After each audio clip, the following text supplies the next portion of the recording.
It's 10 minutes after 7. You're still here on the AM show. Time now for my banner. Now, blood performs many important functions within the body, including supplying oxygen to tissues. This week, we brought you the story of this young, beautiful lady who just suddenly went blind. And one of the things she said her doctor had told her was that she wasn't getting enough blood supply to her eyes. Blood is so important. Who even thought that that could result in that? We'll play back the story of this young lady, but let me introduce to you my guests seated in studio. We'll have this conversation on blood with them. Comfort Nyameba Opoko is Chief Biomedical Scientist, and Roger Kujo is Officer in Charge, Rich Blood Bank. Good morning to you. Good morning. Yeah. So blood is that important? Very important. Blood is life, and if you don't have blood that supplies oxygen, it carries oxygen to various organs and tissues and cells in the body. Without that, all the tissues, organs will not have blood oxygen to perform their activities, and therefore the cells become dead.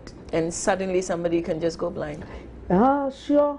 And this girl's story, we suspect there might have been an injury to the blood vessels that were supplying oxygen to the eye. So I'm sure maybe as a child there might have been an injury. You know, many times in our part of the world we leave our children in the care of house help, and sometimes when you are not treating your house help very well, an injury may occur while you are at work, and he may not inform the parents. And therefore, if it's not detected early, it may have caused serious damage to the blood vessels. Sometimes also at school, they may be playing. Someone may have hit the eye, but the child is afraid to tell the mom when he comes back from school.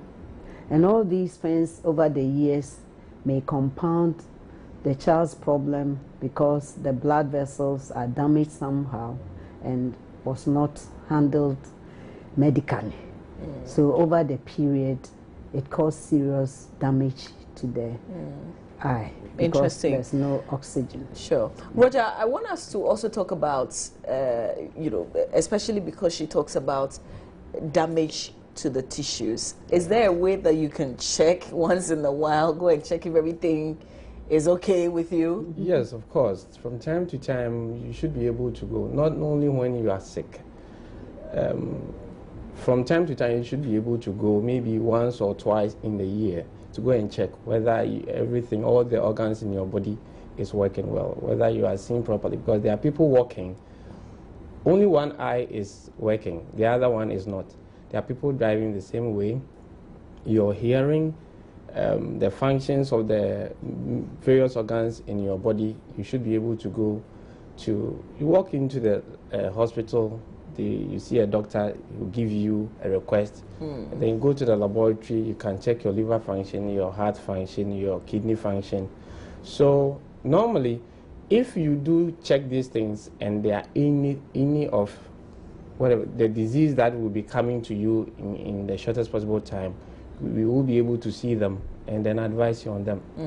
You take your report back to the doctor, and then the doctor will advise you, give you medications, and then if there's any problem coming, they will be able to manage it before it gets out of hand. Sure. Yeah. All right. We want to share with you this young lady's story again. We'll come back and then we'll talk about blood group types and what do you do in cases of emergencies. I tell you what, I had this story about a guy whose wife was going to have a child, and he had to donate blood ahead of the delivery. Are we doing this in Ghana? Stay with us after the story. Okay. How did you get blind? How I got blind?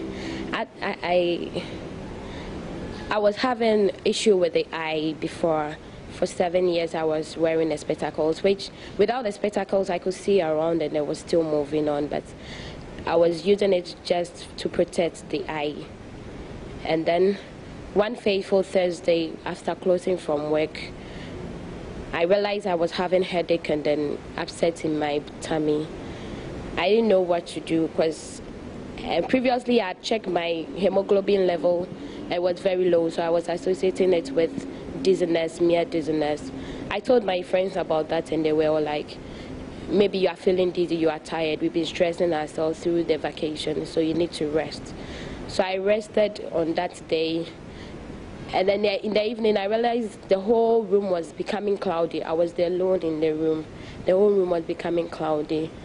So I called my friend back that they should come and help me out because we were supposed to write a report back to the hospital anytime you finish with your clinicals. It was left with a day for me to finish with that course. And so the following day, I told them I can't make it because the headache was becoming severe. So they took my report back to the hospital. And then in the evening when they came, they passed by and I told them that I can't see very well whilst we were sitting there chatting.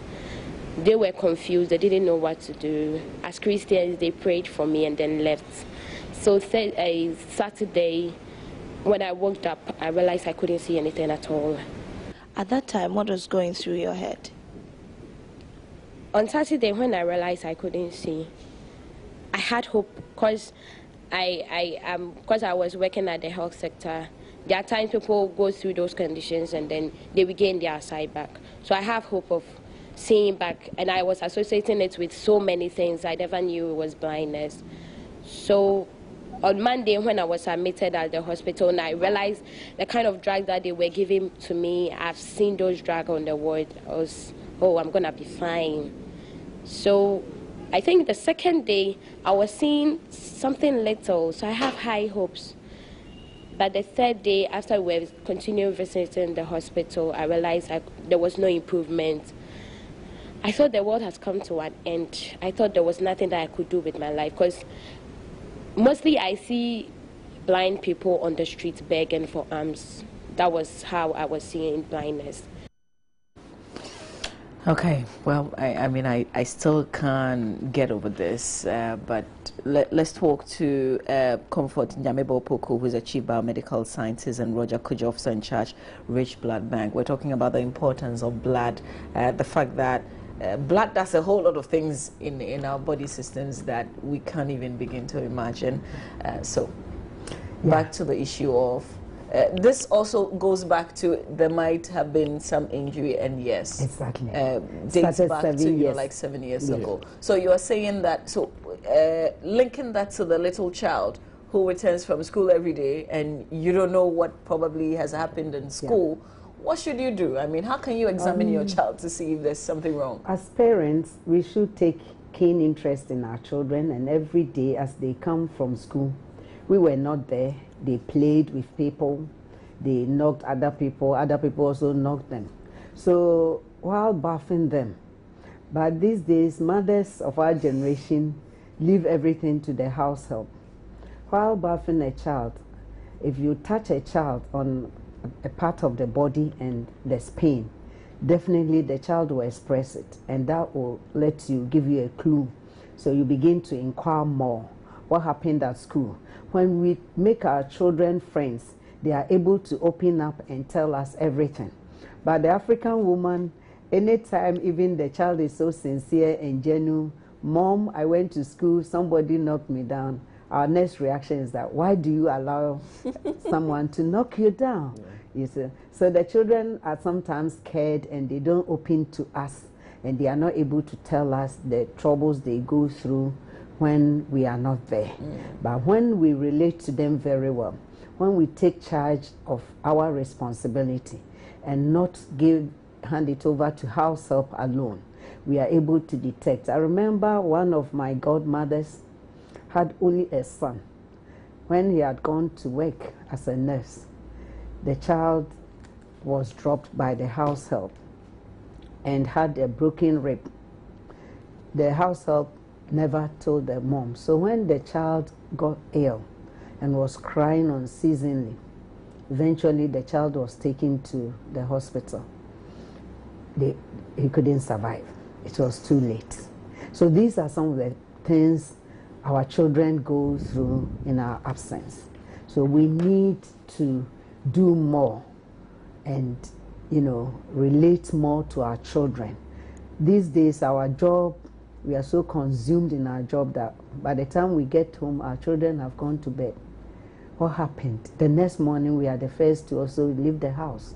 So their children are at the mercy of their teachers and house help.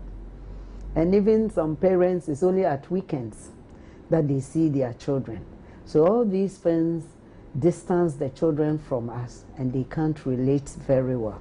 So we'll ask parents that no matter how tight our schedule is at the workplace, we must make room to relate to our children and find out the troubles they go through in the course of the day. Sure. Yeah. But Roger, if you're not getting enough blood to the various organs, can that be worked on? I mean, can it be reversed?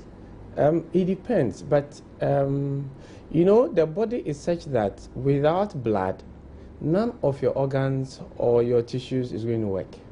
So your body definitely requires blood, but it depends. You need to investigate to know what exactly had happened. One, we know that it is through these blood vessels that blood gets to the organs and tissues and cells. So if an organ is damaged, it could be as a result of a destroyed blood vessel. So because you are not getting nutrients and oxygen, or you are not getting blood basically to that particular area of the body. So in that case, you need to go through surgery if it's possible, and then they can repair. They can repair that particular part of the blood vessel and then get the blood supply back to the tissue. But in cases where it is completely damaged, where you cannot do anything about it, probably you will have to remove the tissue, or that side of the body will not function again. Yes. So it is this way. Either you get to know and to check whether it is possible to fix it back, or it is permanently destroyed and you have to take it out of the body. Amazing. Yeah. So let's talk about the importance of knowing, what your blood group is, or even your blood level. Yeah. We normally, to the layman, he will say HP, but to us as scientists, the actual word is hemoglobin. For a male adult, we expect you to have hemoglobin in our parts of the world around 13 grams per deciliter to about 14, 15, 16. 13 grams, that's minimum. Yes, a minimum. Minimum. And for ladies, we expect them to have around 12 to 13, 14 as our normal in our part of the world. Elsewhere, it will be higher than these minimum levels I've spoken about. And so why is our situation different? It depends on lifestyle, the food you eat, how you conduct yourself, to get your blood replenished. Okay. Because the red cells that forms the blood lives for 120 days, and they are dead, and new ones are reproduced through the bone marrow. So the bone marrow is the factory that produces the blood, and you need to give it ingredients. Like factory, you supply raw materials. So we need our vitamin B12, we need our folate, we need all the ions and all the minor nutrients as raw materials for the bone marrow. So if you are not, and all these raw materials are taken from the food we eat. And that's why in our part of the world, we don't have to concentrate too much on the carbohydrate. You have to get a portion of each one of them. Our fruits are in abundance. You have all the nutrients, and the food should have all the components of the nutrients that the bone marrow needs to produce the red cells, where you have the hemoglobin, and the hemoglobin is the one that we estimate in the lab to know your blood level.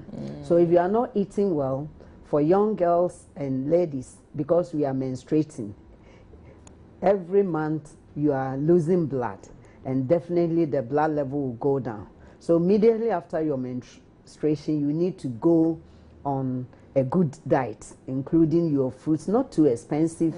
Just eat everything. We have our we'll come to the details of exactly what you can eat, because I know that usually that's a big challenge for some people. So they want to know the specifics. They'll say, so tell us exactly what you want us to eat. But Roger, if I walked in and I checked my HB and it was low, what would you advise me to do? Basically, if it is possible for you to feed like she just explained and then replenish the blood, then we will advise you to that. Probably we may ask you to take some blood tonics, and then that will boost your appetite to be able to eat and eat well.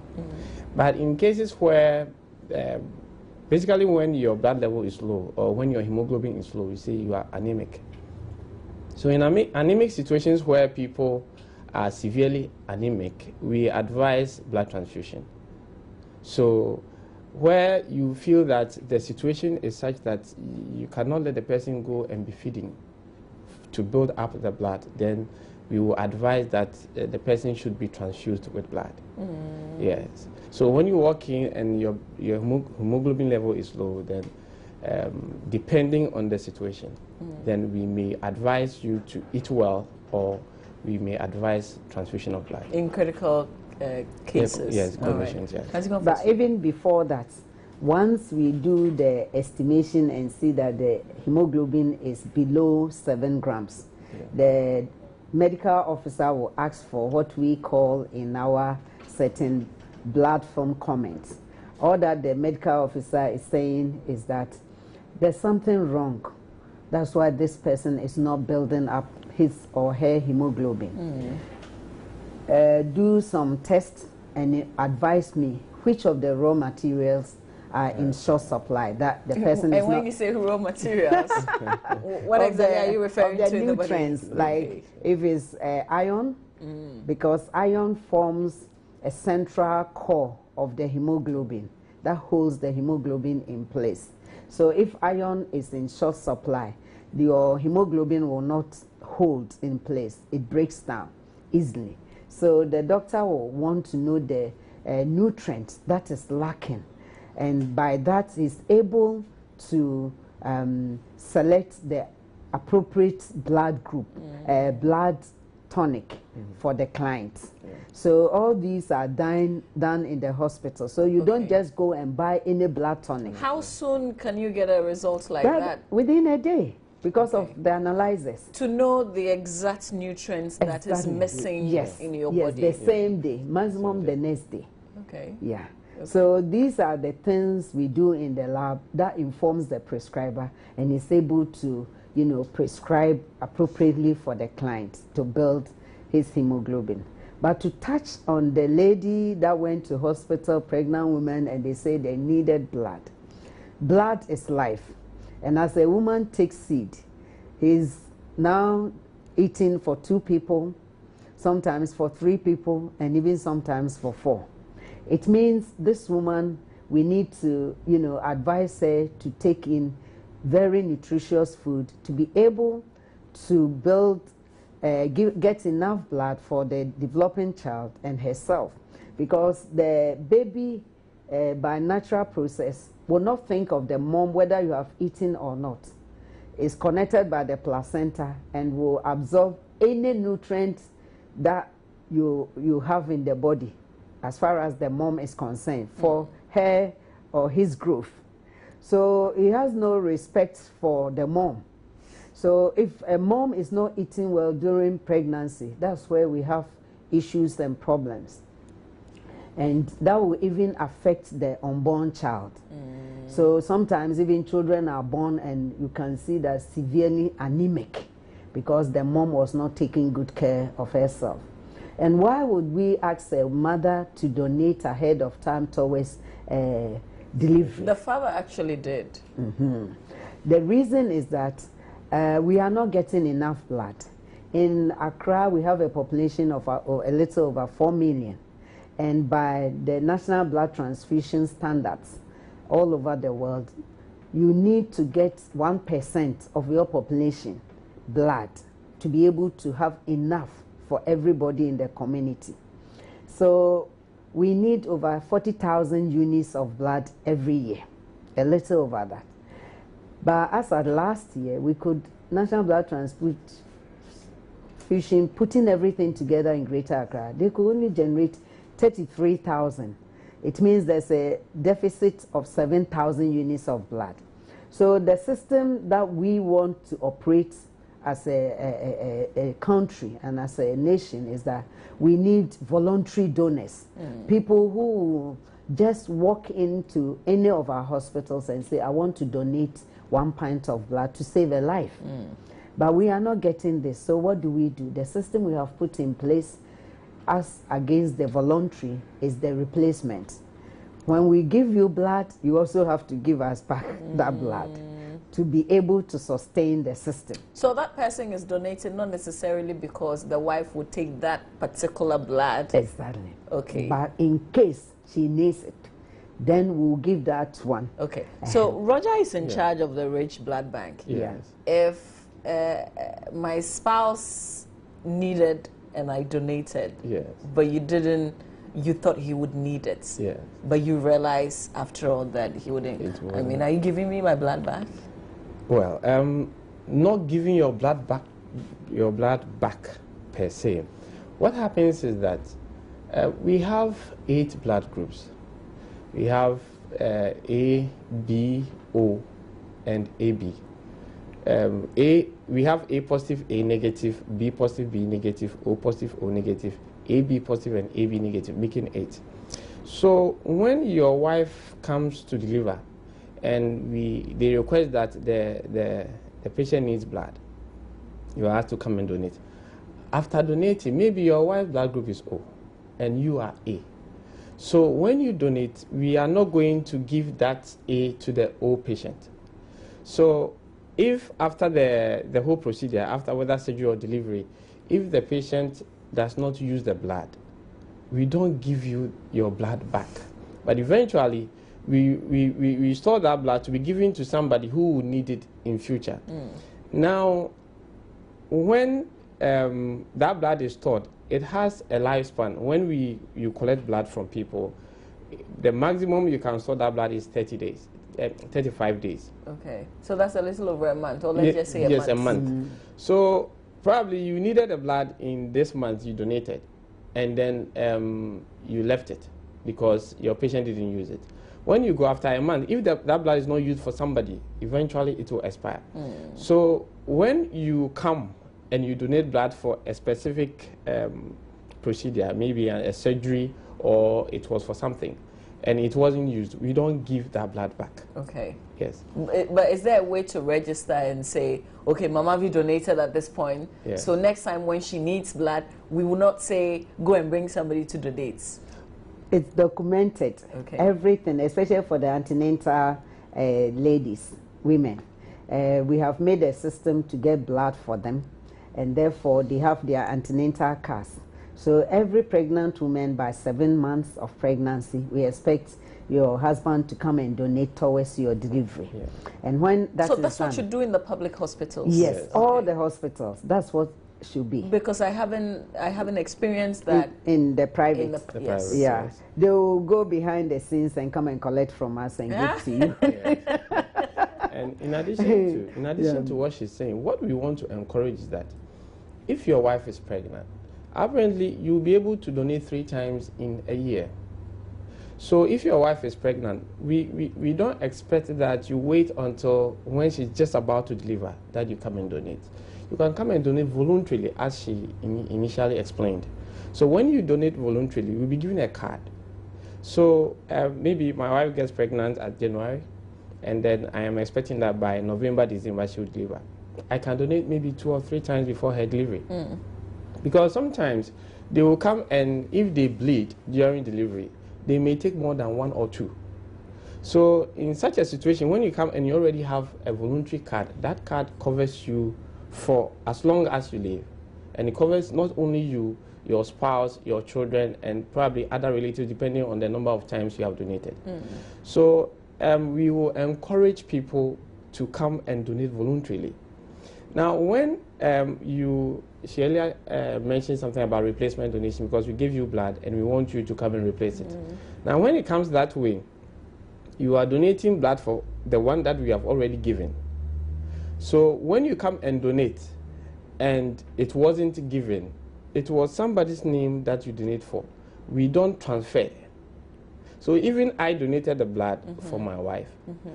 I've been given a slip or a receipt to that effect. So the name is not transferable. But if it was voluntary, then I could just give it to anyone that I prefer, I want to give it to. So that's why we will always advise people to come and donate voluntarily. Okay, so if it's for a specific purpose, you're saying that you don't transfer it to other names. Other names, yes. So what does it mean?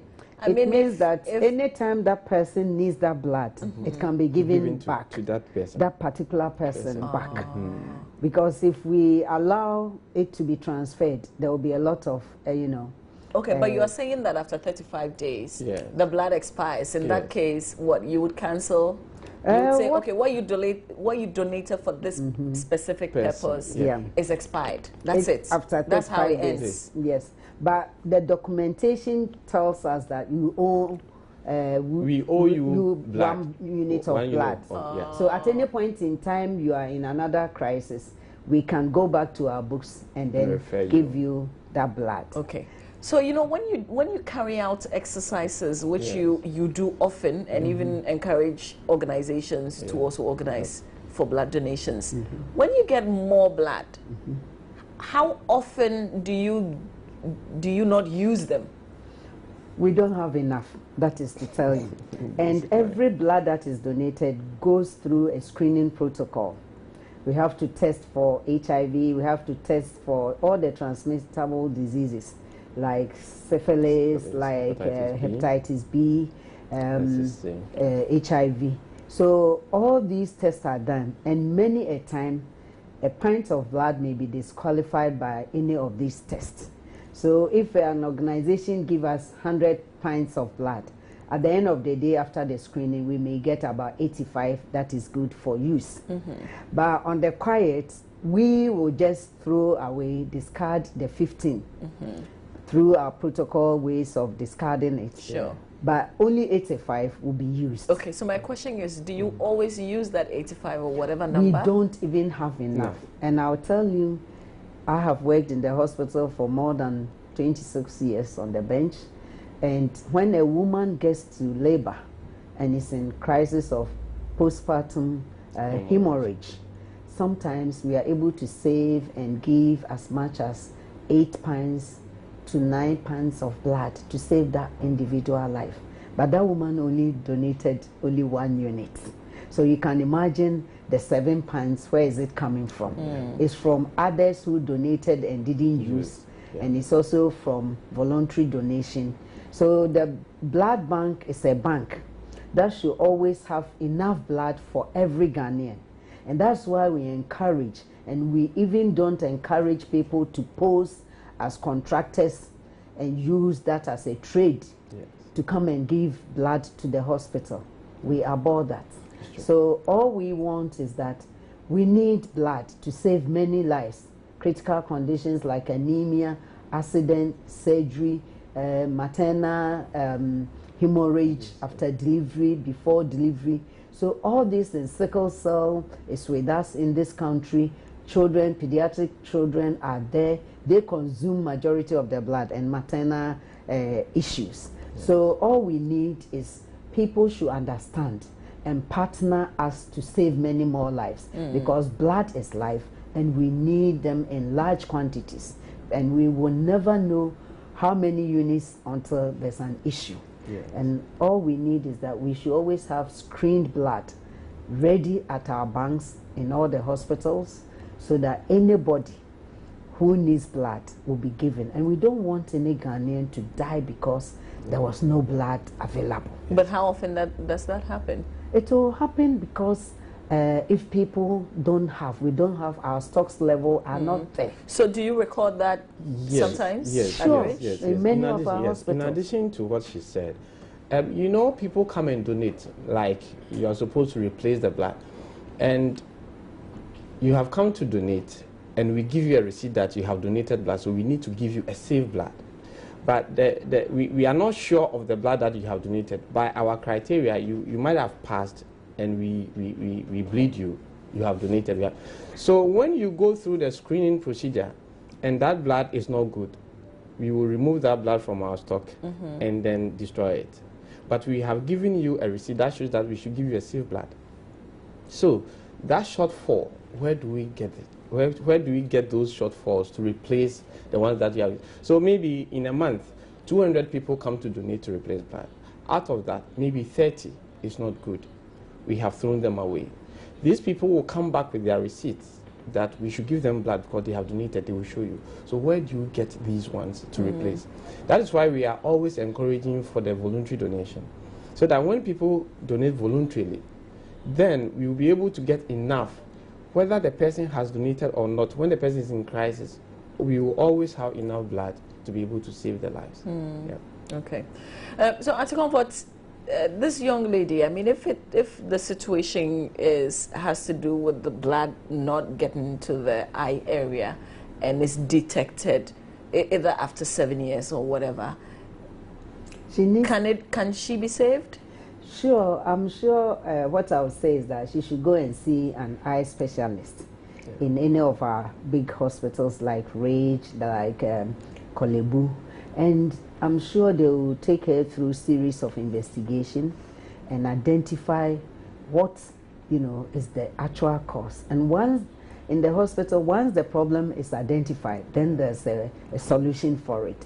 So if it's blood not flowing, is it repairable? If it's a damage and can be repaired, though it's coming late, what is important is for her to be in the hands of the right people who can identify the problem and see the real cause, what happened in the last 7 years. And I'm sure that something can be done. She shouldn't just give up on herself. She should just go and see an eye specialist, a good one, and then they will take her through series of investigation, and if it's a damage and can be repaired, a surgery will be performed. Do we record these things often? Blood not getting to a certain part of your body, so that organ is totally damaged or is not functioning? Sure, if the person reports to the hospital, it will be documented, and if it has to be rectified. But if the people are coming very late, like our young lady who just spoke to us, 7 years on the line. Because, sometimes you wouldn't know, especially in her case where she was wearing glasses to correct whatever eye problem there was. When you are given glasses, even there's a deadline to which you should go back for it to be reviewed. And when you go, you should be able to tell your doctor whether it's helping you. She was having headaches, she was having funny things, constant anemia, all these things should have been reported to her doctor, and then the necessary remedy, taken. But sometimes we overlook. When we have headache, we say, oh. Because, I'm sitting here and I'm wearing glasses, and I would not link it to my eye if I was experiencing some form of dizziness. I would just, or if it's headache, I would just say, I'm coming down with some headache or something, I need to rest, maybe I'm stressed or something. I'll probably go and see a doctor, but I would still not link it to the eye. I would say that I feel dizzy, I feel this. That's what I would say. Yes. I would not. So how do you link it? I mean, I think for a lot of us, for the first time, we're learning that there's always a connection. Exactly. So you must bring it up. Exactly. Our parts of the world, we take so many things that is happening to us for granted. But elsewhere, people have been linked to their general practitioners, doctors, and therefore they are able to, go and discuss their issues as quickly as possible and get remedies. And what I would say is that many times we indulge in self-medication and not report minor things that are happening to us to our doctors. We may even go and buy something at the drugstore and then that ends it. But you see, that may be do the beginning. doctors, do some of the doctors also link the complaints? Because usually when you go and say it's headache, they wouldn't even ask, oh, do you have a problem with your eye or something? Hardly would they ask. They would just say, okay, and what else, and then give you something. Yeah. I haven't... If it happens the first time, what you may be saying may be true. Yeah. But if it becomes persistent, he will think beyond that. So they have all, except that we sometimes feel we waste too much time when we come to the hospital. But for a doctor to assess you properly, irrespective of their numbers are few and the clients are many, once you have been there, the same doctor, the first time, the second, the third time, he will bring in other people to assess the situation. But many times we don't have time for ourselves, and therefore we want a shortcut approach. And that's why sometimes our issues compound in beyond repair. But if we are able to get links and build relationship with our doctors, sometimes we can even call them 12 midnight in the night, and they are ready to respond to us. Yes. We'll share the young lady's story with you again. We'll be back after this. How did you get blind? How I got blind? I was having issue with the eye before. For 7 years I was wearing the spectacles, which without the spectacles I could see around and I was still moving on, but I was using it just to protect the eye. And then one fateful Thursday after closing from work, I realized I was having headache and then upset in my tummy. I didn't know what to do because previously I checked my hemoglobin level. It was very low, so I was associating it with dizziness, mere dizziness. I told my friends about that and they were all like, maybe you are feeling dizzy, you are tired, we've been stressing ourselves through the vacation, so you need to rest. So I rested on that day, and then in the evening I realized the whole room was becoming cloudy. I was there alone in the room. The whole room was becoming cloudy. So I called my friend back that they should come and help me out because we were supposed to write a report back to the hospital anytime you finish with your clinicals. It was left with a day for me to finish with that course. And so the following day, I told them I can't make it because the headache was becoming severe. So they took my report back to the hospital. And then in the evening when they came, they passed by and I told them that I can't see very well whilst we were sitting there chatting. They were confused. They didn't know what to do. As Christians, they prayed for me and then left.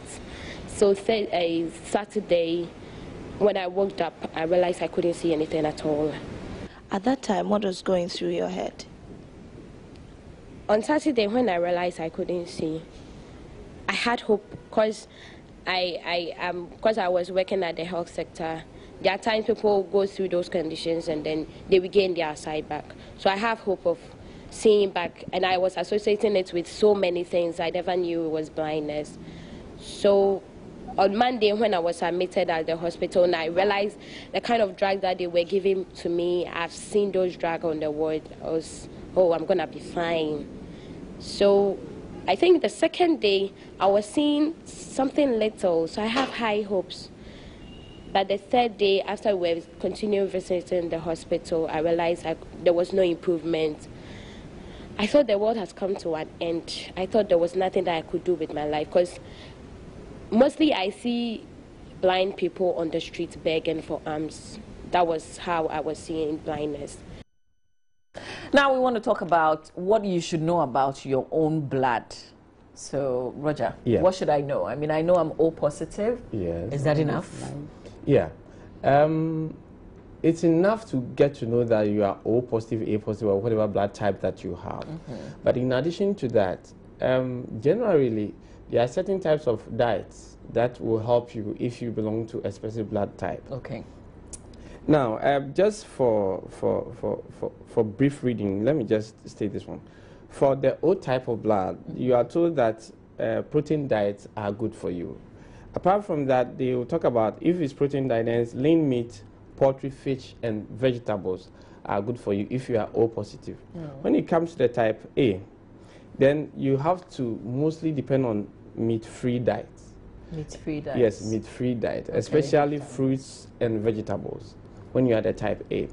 And when you come to the type B, they will tell you to avoid corn, wheat, lentils, tomatoes, and those ones. But at the same time, they will tell you that vegetables and dairy foods with low fats are also good for you. Yes. And then the last one has to be with the AB type. And the AB type, they say the seafood and dairy foods are also good for you. Okay. So that the O positive is like everything and anything goes. Yeah, for O positive, that's what. Well, I don't know, but basically, the O is a universal type of blood. Yeah. It could be given to everybody, except that if we the can person... receive from everybody. No. We can't receive from everybody. You can't receive. Well, the universal donors. Yeah, universal donors. The O can only receive from O. It could be given to all the other subgroups, all the other groups. But if you are positive, you can only give to the positive, but you can't give to the negative. You know, initially I said that there are positives and negatives among the types. So it means I can give to A positive, I can give to B positive. Good, okay. good. And then when you are O negative, you could give to both the positive and the negative as well. Oh, okay. So although the O type is universal, but we say the negative is more universal than all the others. Okay. Yeah. So these food types will also help you with your blood group. Yes. Okay. Yeah. Anti-comfort. I know that you have the National Blood Bank has some sort of system where you can just walk in and donate. Yeah, it's the region, the Greater Accra region, through our regional health director and our regional director, the previous one and the current one, Dr. Linda Vanoti. We have put in place a system called eBlood. All that the eBlood means that we saw that the various hospitals at one point in an emergency hospital, which may need a particular type of blood to save a life. That blood may be sitting at Tema General Hospital, but because he's not aware, we may lose that client. Yeah. So the last 2-3 years, we have connected all the hospitals through a network with mobile phones for managers to be able to go online, and there's a prompt service administrator that prompts them to go and unload their stocks level, including the national blood transfusion. So when I go on site any time of the day with my mobile phone, I'm able to view all the stocks level of all the hospitals within Greater Accra. And as a result, even 1 a.m. when I'm called that there's an emergency at the theater and they need a particular blood group, and I don't have it at my hospital, all I do is to connect with my managers. First, assess where the blood can be found, and then quickly call the manager of that hospital to ask an ambulance to deliver that pint of blood. Is this a plan, or this It's in place, and we have worked on it and using it for the past 2-3 years, which is working perfectly for us. And even the national Ghana Health Service at the national level wants to roll it out into all the regions and all the hospitals. And that has really saved our maternal issues. Sure, but how does DUMSO affect the stocks that you have? Our hospitals have been advised at a high cost to get generators, because if we don't get generators and we don't stock the blood at the appropriate temperature, we are even going to use the blood to kill our clients. So you have generators on? Yes, all the hospitals and all the blood banks are connected to generators, and it's run at a very high cost. All right. We'll have you here again. Sure. I'm sure you give us a specialist, because we want to talk about the blood groups and the diet in detail, so that I know that a lot of people are expecting, so eat kontomire, eat this, as in the name of the foods that you can eat, the specifics. For every person, blood is life. And to keep your blood level at the appropriate level so that you are healthy, you need to eat a balanced diet. Okay, so we will talk about that and explore that issue in detail very soon here on the show. But today I want to say thank you. You've been absolutely helpful. I'm grateful for your time. And I've had Comfort Nyameba Opoko, who's Chief Biomedical Scientist, and Roger Kujo, Officer in Charge, Rich Blood Bank. So now, you know, blood is so important. can we take care of ourselves? One thing I'm taking out of this conversation, in addition to all that they've shared, is the fact that you can check when there's a problem with the tissues. So you can go for an examination. If the blood is not flowing in all the parts of the bodies and, providing oxygen to the tissues, you can check and repair before some big damage is done to yourself. I'm very hopeful. Stay with us. When we come back, we have talk, and I'll tell you my guest in a bit, but I'm proud of being a trend setter. I help students change for the better. I train a football team in my neighborhood. That's me. What makes you stand out? What are you doing to make a difference in your community? The Hero Mobile is touring Accra.